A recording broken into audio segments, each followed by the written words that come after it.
I spent 12 days in the hospital after a fall that broke my hip and triggered pneumonia complications, but my son never visited me once during the entire time I was fighting for my life. So my first stop after getting discharged wasn't home to rest and recover. It was the bank to make sure Michael would never benefit from the father he couldn't be bothered to check on when I needed him most. Here I am, 75 years old, sitting in First National Bank of Illinois with beneficiary change forms in my hands. Because apparently the man I raised for 30 years was too busy with his own life to spend even an hour at his father's bedside when machines were helping me breathe. The fall happened on a Tuesday morning while I was getting the mail. A simple slip on wet leaves that turned into a nightmare of surgery, infection, and the kind of loneliness that makes you question everything you thought you knew about family. 12 days might not sound like a long time, but when you're lying in a hospital bed, wondering if you'll ever walk normally again, wondering if the pneumonia will clear up, wondering if anyone cares whether you live or die, those days stretch out like years. I kept watching the door, expecting Michael to appear with flowers or just his presence, ready to explain that he'd been delayed by work or hadn't gotten my messages right away. If you've ever been abandoned by someone who should have been there during your darkest hour, if you know what it feels like to realize that the person you sacrificed everything for couldn't sacrifice anything for you, then settle in close, because this retired teacher has a story that'll break your heart and remind you that inheritance isn't a birthright. It's something that should be earned through love and presence. What Michael didn't understand is that when you ignore someone during their most vulnerable moments, you forfeit any claim to their gratitude, their affection, and certainly their financial legacy. The nurses started asking about my family by day 3, their voices gentle but concerned when they'd see me eating meals alone, taking walks in the hallway by myself, sitting up at night staring at the ceiling with no visitors to distract me from the pain and fear. "Mr. Steinberg," Nurse Jennifer finally said on day 6, "is there someone we should call, someone who should know you're here?" When I explained that my son knew about my hospitalization but was apparently too busy to visit, the look of pity in her eyes was almost worse than the physical pain I was experiencing. 12 days of silence. 12 days of watching other patients receive visits from children, grandchildren, friends who cared enough to bring magazines, conversation, and the simple comfort of human presence. 12 days of realizing that the child I'd raised as a single father after Ruth died, the boy I'd worked double shifts to put through college, the man I'd helped with down payments and emergency loans throughout his adult life, couldn't find time in his schedule to see if his father was going to survive a medical crisis. If you believe that people should face consequences for their choices, especially when those choices involve abandoning elderly parents during health emergencies, go ahead and subscribe. This story is just the beginning of Michael learning what it costs to take family for granted. Michael wasn't always selfish, and that's what made his absence during my hospitalization so devastating. I remember when that boy was 8 years old, insisting on sleeping in a chair next to my bed when I had the flu, bringing me glasses of water and checking my temperature every hour like a tiny nurse determined to make his daddy feel better. Ruth had only been gone for 2 years at that point, and Michael seemed to understand instinctively that we had to take care of each other because we were all the family we had left. "Don't worry, Dad," he'd say in his serious little boy voice. "I'll take care of you when you're sick, just like you take care of me."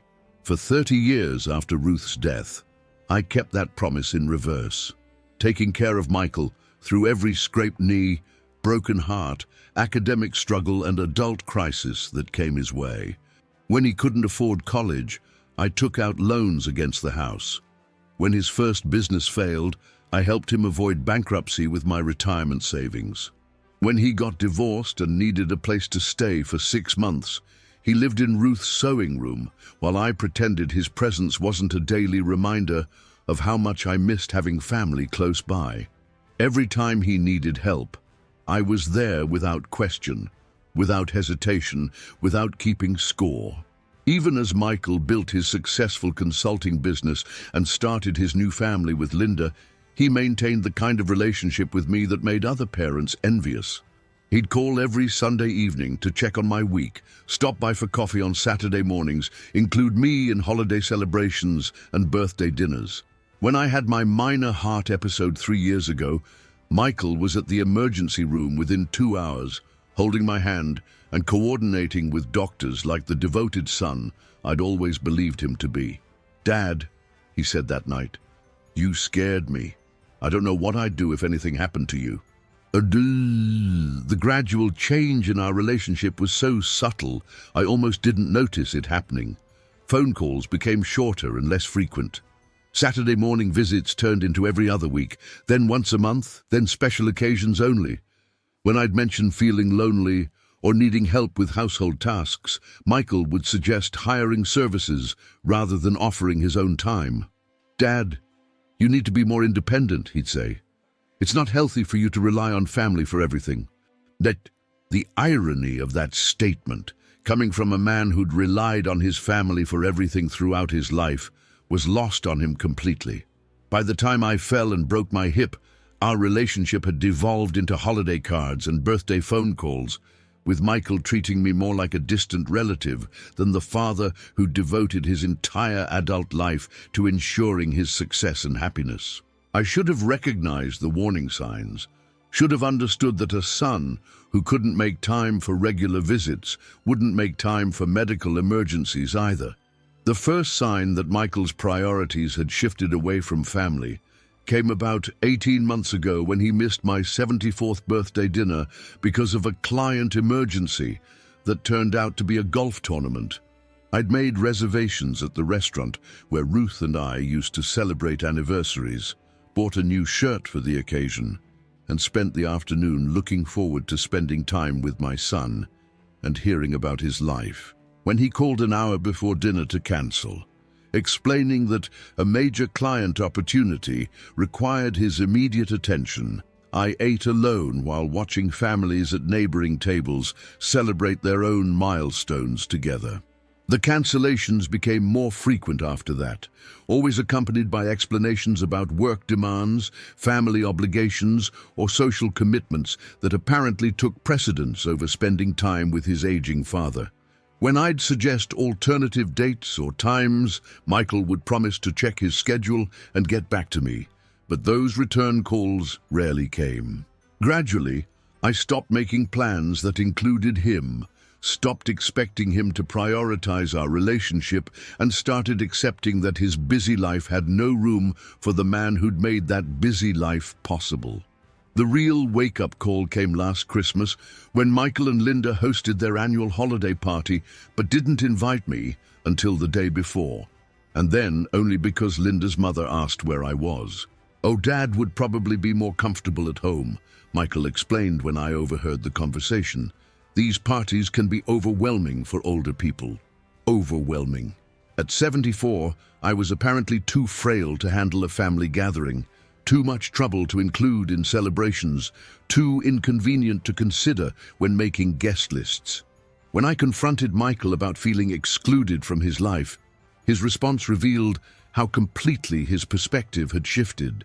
"Dad, you have to understand that Linda and I have our own family to think about now. We can't make every decision based on what's convenient for you." The casualness with which he dismissed my feelings, the ease with which he categorized me as an inconvenience rather than a priority, should have prepared me for what would happen when I really needed him.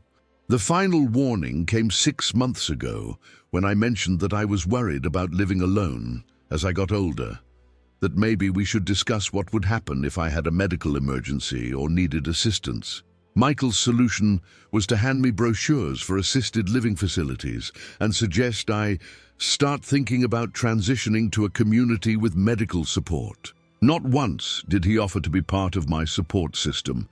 Not once did he suggest that family might play a role in my care as I aged. In his mind, I'd already become someone else's responsibility. Looking back, I can see that Michael had been gradually distancing himself from any obligation to care for me, preparing himself emotionally for a relationship that required nothing from him while still expecting everything from me. The fall that changed everything happened on a grey Tuesday morning in October, while I was walking to the mailbox, a routine I'd performed thousands of times over the 32 years I'd lived in this house.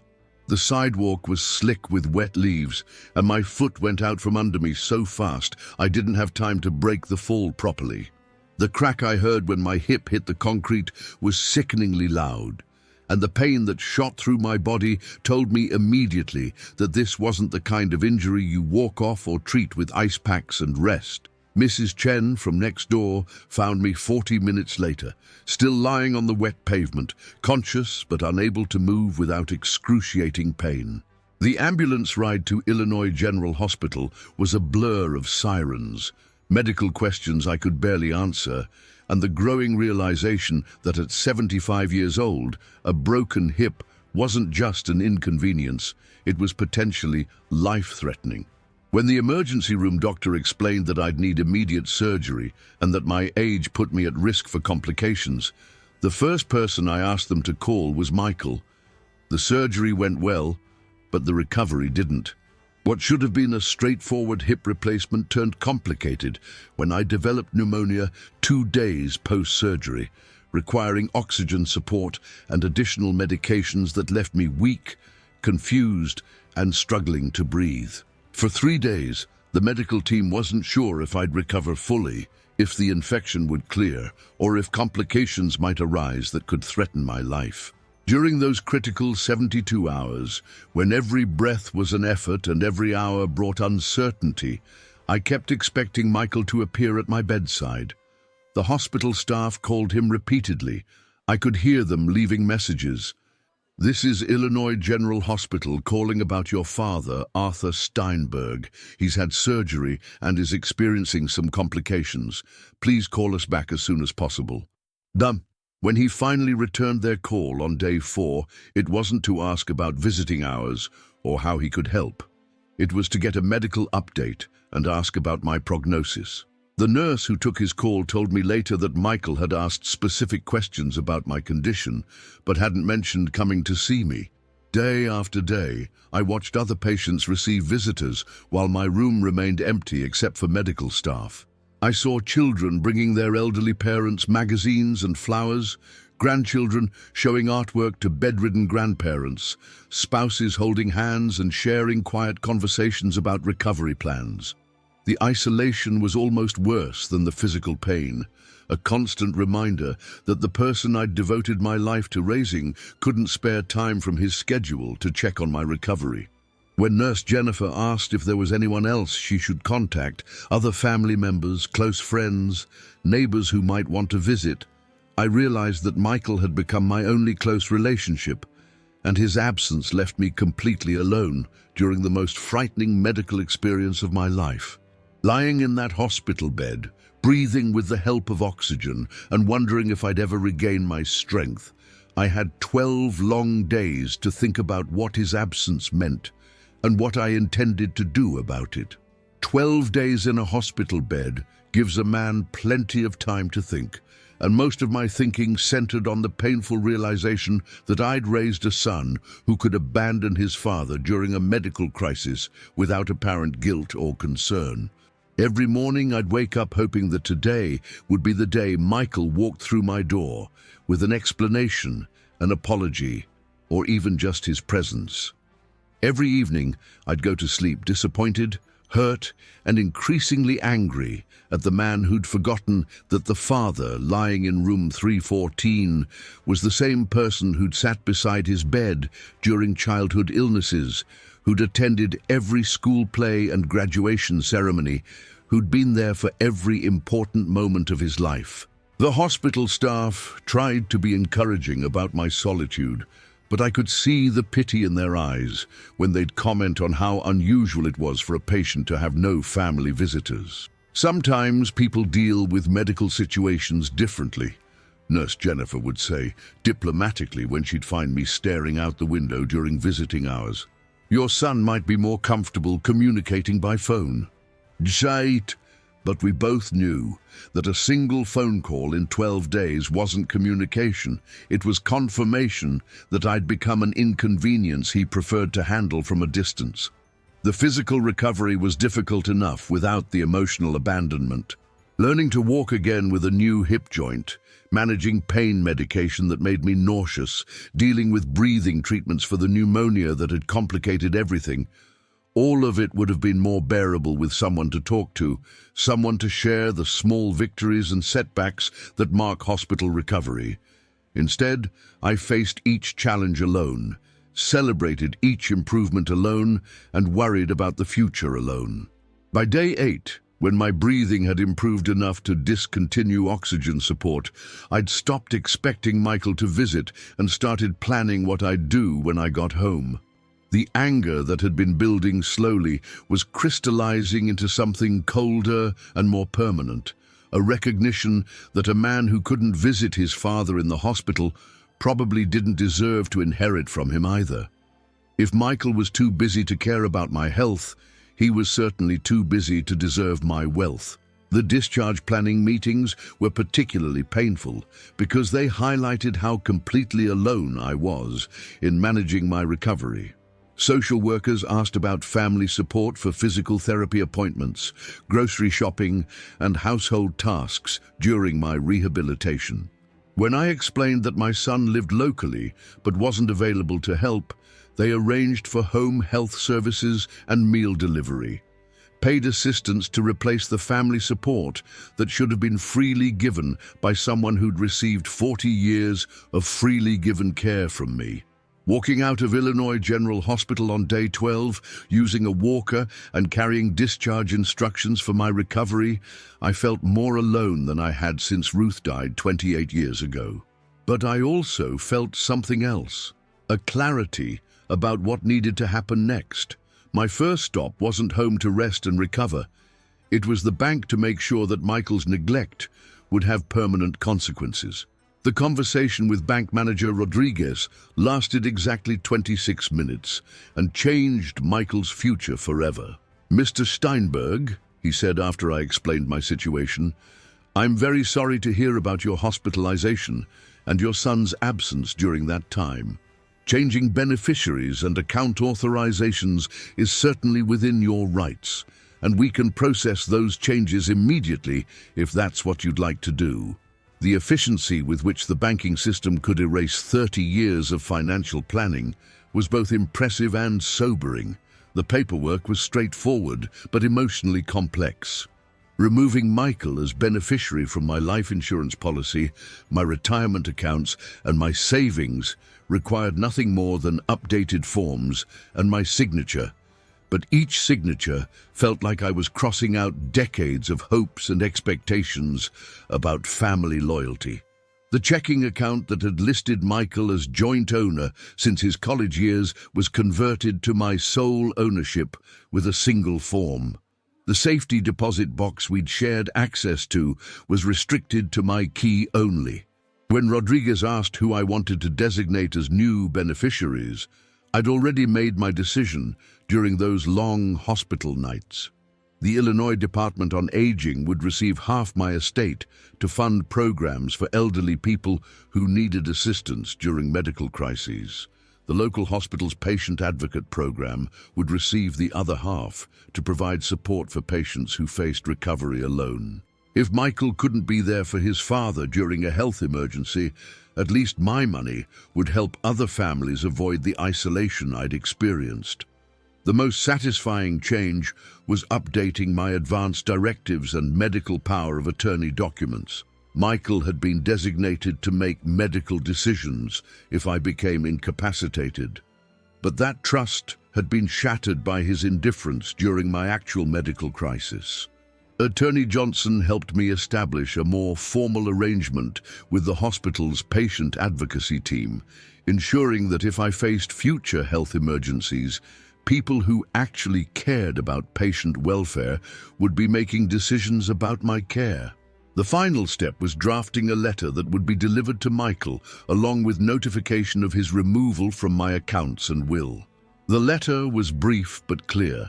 Since you were too busy to visit your father during 12 days of hospitalization and medical uncertainty, I've decided you're probably too busy to manage an inheritance as well. The money I saved for your future will now help other elderly people who need support during health crises, something you clearly don't understand the importance of. Rodriguez processed all the changes within an hour, providing me with copies of every form and confirmation that Michael's access to my financial accounts had been terminated immediately. Walking out of that bank, I felt lighter than I had in weeks. Not just because I'd taken decisive action, but because I'd finally stopped enabling a relationship that had become entirely one-sided. Michael would learn about his disinheritance eventually, but first he'd have to notice that his father existed. 3 months after my discharge from the hospital, I'm sitting in my living room with full mobility restored and breathing clear, reading a letter from the Illinois Department on Aging thanking me for my estate planning decision and describing how my future donation will fund a new program for isolated elderly patients during medical emergencies. Michael still hasn't visited, called, or acknowledged that his father spent nearly 2 weeks fighting pneumonia complications while he continued his busy life uninterrupted. The silence from his end has been complete, which tells me everything I need to know about his priorities and confirms that I made the right decision at the bank. The physical therapy was successful, and I'm walking without assistance now, stronger and more independent than I felt before the fall. But the emotional healing has been more complex. I've had to grieve not just the relationship I thought I had with Michael, but also the future I'd imagined where he might care for me as I'd cared for him, where my final years would include the comfort of family presence during health scares and major life transitions. That future was apparently never realistic, and accepting that reality has been its own kind of recovery process. What I've learned during these months of reflection is that presence during crisis reveals character in ways that everyday interactions never can. Anyone can be a good son when it's convenient, when it requires nothing more than pleasant phone calls and holiday visits. The true test of family loyalty comes when someone is vulnerable, scared, and needs more than just checking a box on your to-do list. Michael failed that test completely, and the failure reveals something fundamental about who he's become as an adult.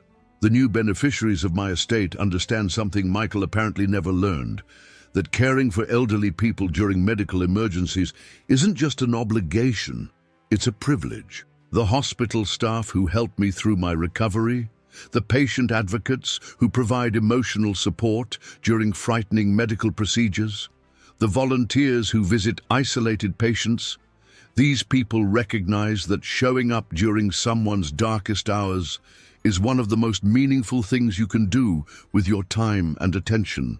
I keep the bank documents in the same folder where I store my medical records from the hospitalization, a reminder that financial legacy should follow emotional investment, that inheritance should be earned through care and presence rather than assumed through biology.